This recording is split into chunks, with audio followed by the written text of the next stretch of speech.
les dieux immortels d'abord, comme la loi les a établis. Honore-les et vénère le serment. Puis les héros dignes d'honneur, ainsi que les génies terrestres, vénère-les, en exécutant les choses de la loi.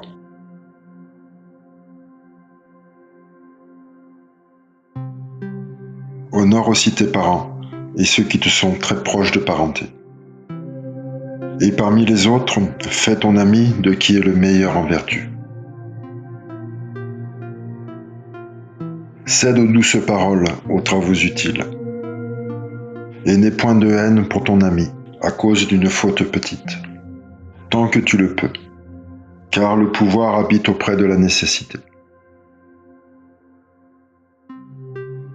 Ces choses-là, d'une part, sache qu'elles sont ainsi. D'autre part, habitue-toi à maîtriser celles-ci. L'estomac tout d'abord, et le sommeil, ainsi que la sexualité, et l'emportement. Et ne pratique de choses honteuses jamais, ni avec un autre, ni en particulier. Mais plus que tout, respecte-toi toi-même.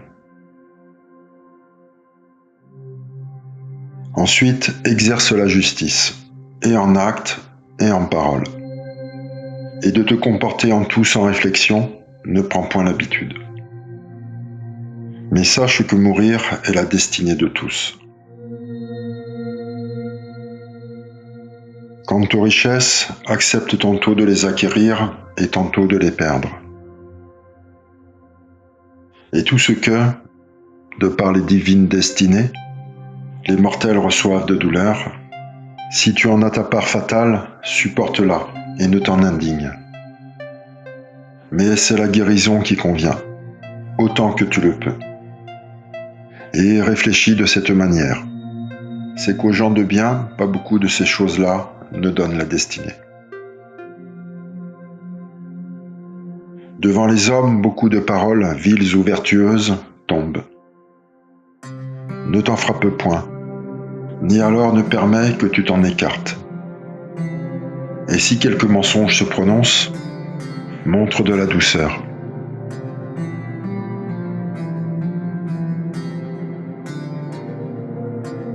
Ce que je vais te dire, que cela en toutes circonstances s'accomplisse. Que nul en parole ne t'induise, ni en acte, à faire ou à dire ce qui pour toi n'a point d'avantage. Délibère avant l'action, pour que n'existe point de choses blâmables. C'est en effet d'un homme faible que de faire ou de dire des folies. Mais accomplis ces choses qui plus tard point ne te chagrineront. Ne fais rien de ce que tu ignores, mais apprends tout ce qu'il te faut, et c'est la plus agréable vie qu'ainsi tu passeras. Il ne faut pas non plus de la santé de ton corps avoir négligence, mais que dans la boisson, la nourriture et la gymnastique, la mesure soit gardée. J'appelle mesure ce qui point ne te chagrinera.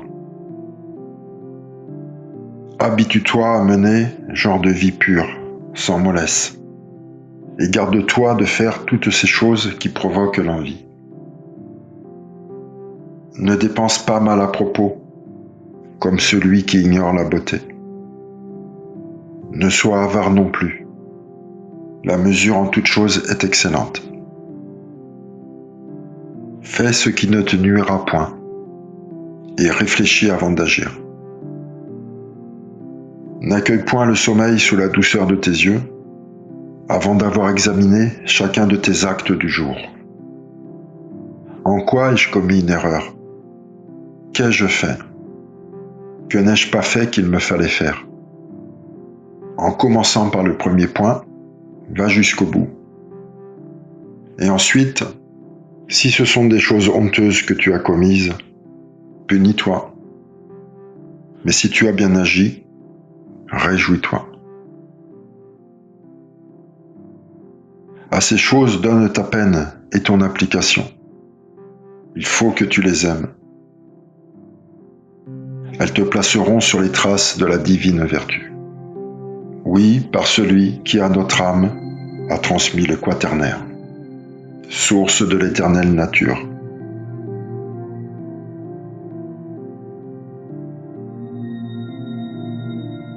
mais entreprends une tâche après avoir prié les dieux de l'achever. Et devenu maître de ces choses, tu sauras quelle est, des dieux immortels et des hommes mortels, la constitution, et jusqu'à quel point les éléments se séparent et jusqu'où ils se tiennent. Et tu connaîtras dans la mesure de la justice que la nature en tout est semblable, en sorte que pour toi, il n'y ait nul espoir de ce qui est sans espoir, et que rien ne se dissimule. Et tu sauras que les hommes ont les maux qu'ils ont eux-mêmes choisis, les malheureux, qui ne voient les biens qui sont près d'eux, ni ne les entendent. Se libérer du mal, peu de gens le savent. Tel est le sort qui égare les esprits des mortels, et comme des objets qui roulent, de part et d'autre ils se portent, souffrant de maux infinis. Triste compagne, la discorde égare sans qu'on s'en aperçoive, innée en eux. Il ne faut la faire avancer, mais en lui cédant, la fuir.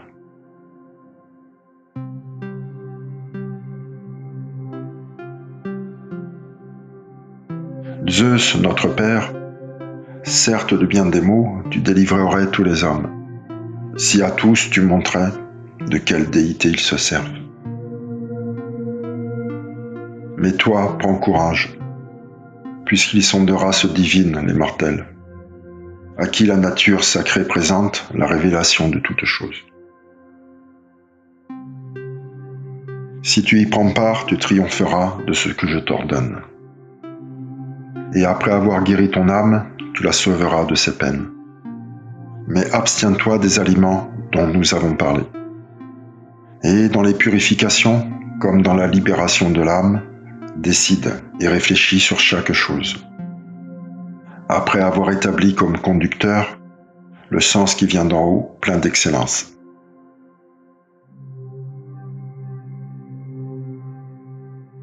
Puis, après l'abandon de ton corps, si tu arrives au libre éther, tu seras immortel, un Dieu qui ne meurt point, non plus un mortel.